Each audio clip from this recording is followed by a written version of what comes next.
बातमी समोर येते।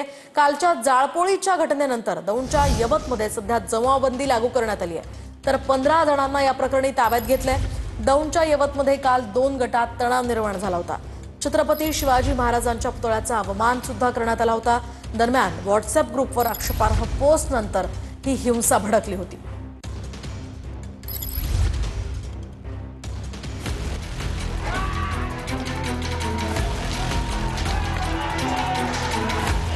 पुणे जिल्ह्यातील दौंड तालुक्यातल्या यवतमध्ये काल एका तरुणानं सोशल मीडियावर वादग्रस्त पोस्ट टाकली।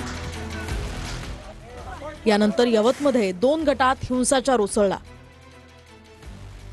घटनेची माहिती मिळताच पोलिसांनी घटनास्थळी पोहोचून परिस्थितीवर नियंत्रण मिळवलं। तरुणाने आक्षेपार्ह पोस्ट टाकल्यामुळे त्या गावात थोड्या काळाकरिता तणाव झाला होता, परंतु पोलिसांनी तातडीने त्या मुलाला अटक केली। परंतु आता परिस्थिती पूर्णपणे नियंत्रित आली आहे आणि शांतता यवत ह्या गावामध्ये आम्ही निर्माण करतोय। सोशल मीडियावर आक्षेपार्ह पोस्ट करणाऱ्या तरुणाला पोलिसांनी सध्या ताब्यात घेतलंय। तर पुतळा अवमान प्रकरणात दोघांना ताब्यात घेण्यात आलंय। यवतमध्ये परिस्थिती आता नियंत्रणात असून जमावबंदी लागू करण्यात आली आहे। हिंसाचारादरम्यान गावकऱ्यांचं प्रचंड नुकसान झालंय।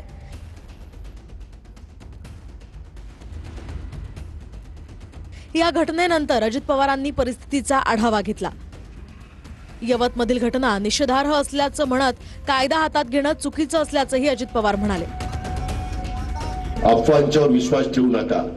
आज कोणीतरी स्टेटस ठेवलं, कुठे मध्य प्रदेशमध्ये काही घडलं का नाही अजून माहिती नाही, मी माहिती काढायला सांगितली आणि ते ठेवल्यानंतर काहींच्या भावना दुखवल्या।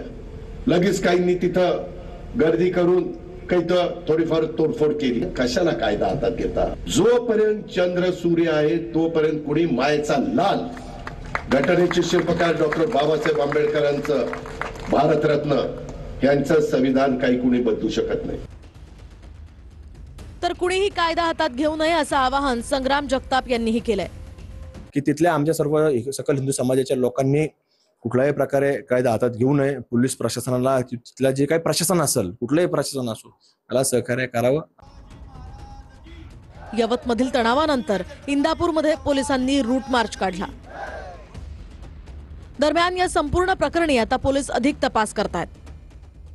दौंड तालुक्यातील यवत गावामध्ये काल 2 समाजांमध्ये तेढ निर्माण झाला होता। खऱ्या अर्थाने ही परिस्थिती पूर्वपदावरती आलेली आहे। मात्र पोलिसांकडून योग्य त्या सूचना दिल्या जात आहेत। पोलिसांकडून एक गाडी फिरवली जात आहे। यामध्ये अशा सूचना दिल्या जातात की 1 ऑगस्ट ते 3 ऑगस्ट पर्यंत जे जमावबंदीचे आदेश करण्यात आलेले आहेत, धार्मिक असतील किंवा राजकीय कार्यक्रम असतील, हे कार्यक्रम घेण्यास मनाई करण्यात आलेली आहे। एकंदरीतच 5 पेक्षा जास्त लोकांना एकत्र येण्यास मनाई करण्यात आलेली आहे आणि 3 ऑगस्ट पर्यंत ही जमावबंदी असणार आहे। एकंदरीतच ही सूचना पोलिसांकडून माईकद्वारे देण्यात येत आहे। गावामध्ये संपूर्ण यवत गावामध्ये ही गाडी फिरून ह्या सूचना दिल्या जात आहेत। धार्मिक कार्यक्रमांना बंदी असेल किंवा 5 नागरिकांना एकत्र येण्याचे आदेश असतील, अशा अनेक सूचना यावेळी देण्यात आलेल्या आहेत। जमावबंदीचा आदेश निघालेले आहेत आणि त्यामध्ये अनेक ज्या बाबी आहेत, राजकीय कार्यक्रम असतील किंवा धार्मिक कार्यक्रम असतील,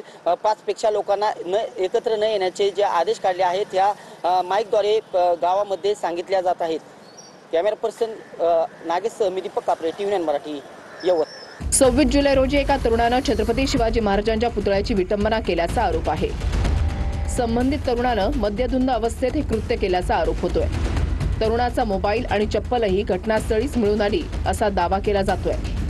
30 जुलैच्या रात्री पोलिसांनी आरोपीला त्याच्याच घराच्या पाठीमागे असलेल्या उसाच्या शेतातून अटक केली। बाहेरच्या व्यक्तीने एक चुकीचं स्टेटस ठेवल्यामुळे आणि त्या ठिकाणी कुठल्या तरी पुजाऱ्याने बलात्कार केला वगैरे अशा प्रकारचं काहीतरी स्टेटस ठेवल्यामुळे तणाव निर्माण झाला। परिस्थिती नियंत्रणामध्ये आहे। मात्र अशा प्रकारे जाणीवपूर्वक काही लोक तणाव निर्माण झाला पाहिजे अशा प्रकारचे स्टेटस ठेवून किंवा तशा प्रकारच्या घटना या घडवताना त्या ठिकाणी पाहायला मिळतात। त्यांच्यावर कठोर कारवाई ही निश्चितपणे केली जाईल। मी यवतकरांना पण सांगू इच्छितो की ज्यांनी कोणी पोस्ट टाकलेली आहे त्याचा तसं बघितलं तर इथल्या लोकांशी फार काही जवळचा संबंध आहे अशातला भाग नाहीये। तो मला वाटतं नांदेडवरून आलेला आहे, म्हणजे काही वर्षापूर्वी। आणि तो त्याचं मला वाटतं बिगारीचं काम करतो, गवंड्याचं काम करतो.